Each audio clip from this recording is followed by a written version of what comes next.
Hello there, William Afton. My name is Shadow. I work as the head commander of Alpha One. So we are having the interview with you today of questions. Do you mind? We ask you a couple of questions today. All right then. Question one: You have been trapped in that suit for a very long time. Can you tell us about that, please?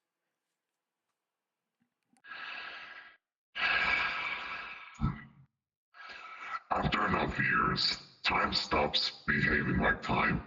It stretches, twists, and eventually dissolves into one endless moment. The metal digs into places where living tissues once existed. Every movement grinds against memories I'd rather forget. As if the suit was constantly reminding me of every mistake winged into my past. The silence in here, it is own creature heavy, suffocating louder than any scream. It follows me everywhere, clinging into whatever's left on me until someone gets too close and that silence finally cracks. All right then, William. Question two then. People said you are looking for something or trying to get something. What are you actually trying to look for? Want isn't the word I would use. Desire left me a long time ago. What I have now is persistence, something instinctive, something that drags me towards whatever I understand it or not. It feels like there's unfinished business tethered to me, pulling at what remains on my mind. Maybe I'm chasing revenge. Maybe I'm fleeing guilt. Or maybe I'm just trying to hold on to something last shed something of meaning before I completely disappear entirely. Whatever the reason, the search keeps me moving. Because stopping means accepting the void that waits behind me. Pretty much you're saying this, whatever you're looking for is keeping you alive. You're saying, right? Alright then. For question three, actually, now. So, if you could speak to your past self, what would you tell him and why would you tell him? Hmm. Let's say I'll tell him that consequences don't lie just because you want them to. They're not myths or stories meant to scare children. They're depths, and they come due to one way to another. I'll warn him in every monstrous choice you make carves itself into you, slowly, quietly, until you can't recognize where you end and the thing you've become begins. The other thing is, I would say, the creature you mold from your own actions doesn't fade with time. It lingers in the corners of your life, follows you like a second shadow, and eventually, if you left it, it takes your place entirely. Pretty much, you pretty much you say, you regret your decisions you did, pretty much. And you will try to warn your past self if you ever got the chance to, right? Pretty much. Alright then. So the questioning is now over at this point, but I do have level 5 clearance, so I could try to sneak this question in because the curiosity killed the cat. My bad right there, but I hope you understood that. But are you afraid of what would happen to you in the future from the SCP-Foundation or just life in general for you? Fear changes when you've existed as long as I have. It slips in through different cracks. I don't fear the things most people do. Pain, darkness, or the unknown. Those became familiar companions years ago. But there are things that gnaw at me in the quiet. I'm afraid of what the future might demand from me, or or what I might take away. I'm afraid that everything I've done has locked me into a path I can't deviate from, one that leads only deeper into consequences I built with my own hands. Sometimes I worry that whatever lies ahead won't be redemption or punishment, but sometimes worse, nothingness.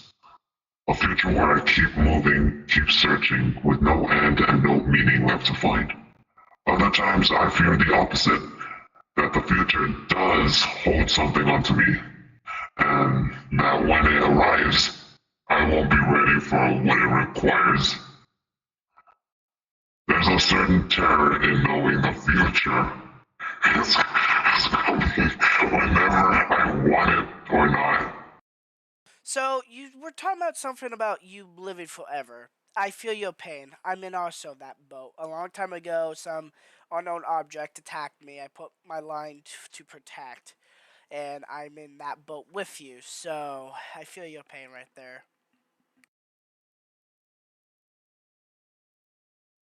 You feel my pain? You don't really look different than any regular human. Well, I have all this uniform equipment on, but if I take off my glasses, but I'm not allowed to because of my rules I made myself, there's nothing under these glasses. I'm not even human. I'm not like you that has flesh under there. I'm a physical dead object inside, like you. I can And disappear. Huh? hold on. And the real people here know you, Well, and they find you. This is normal for them?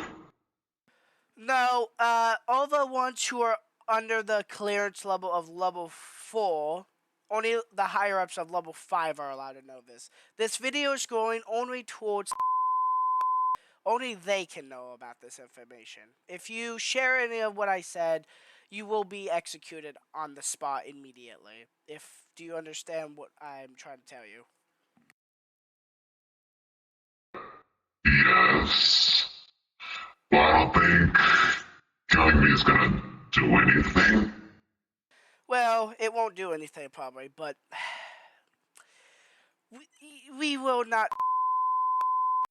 Yeah, whatever you need, just tell us. We will try to work things around for you and try and make your life as comfortable as possible. Do you need like anything? Like we have a unknown object that is a doctor. He needs patients like every few days or whatever to keep him not wanting to like break out. Do you need like anything that will keep you entertained or calmed?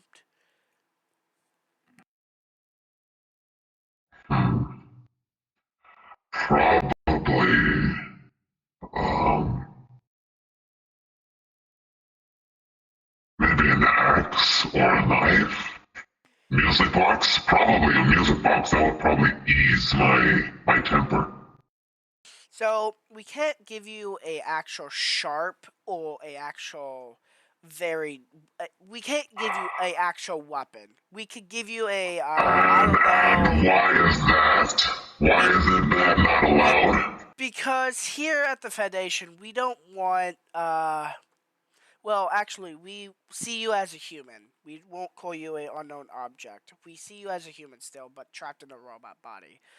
Uh, you uh, you have a power that certain humans, not like me, I'm pretty much dead. I have a lot of magical shit myself, but you have strength, you have speed, you're smart, you're good at attacking things. We saw the videos from that one pizzeria we captured you at. Thank you for coming peacefully, of course, but we saw what you could do.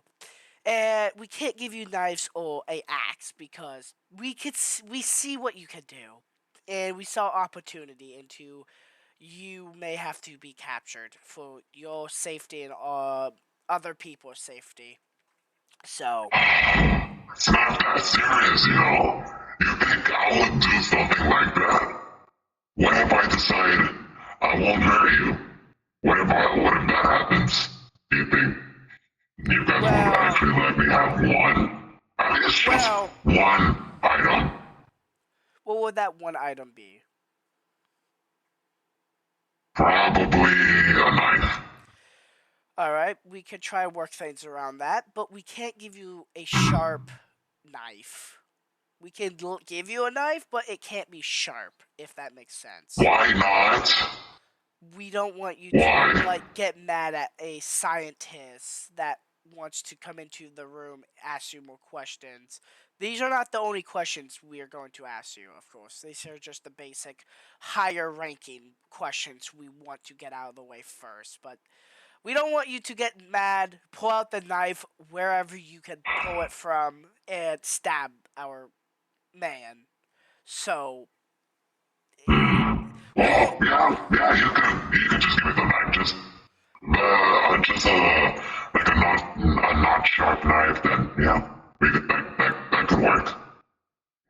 That could work. Yeah, okay. So also, there would be bodyguards watching you with tasers because we found out tasers will. You're a robot. It will work against you too. And also, we found They out don't kill water. me. Well, they don't kill you, yes, but they will, well, paralyze you. But also water. I So hate those. we saw water also can affect you because when our scientists, researchers here learned more about spring locks than anything. So we have an expert actually. He said water can also, well, hurt you, but will probably kill you again. Probably he said, but yeah. So this is the end of the questions. So yeah. So thanks for talking to me. Thank you for giving me a good attitude and being nice. I guess so.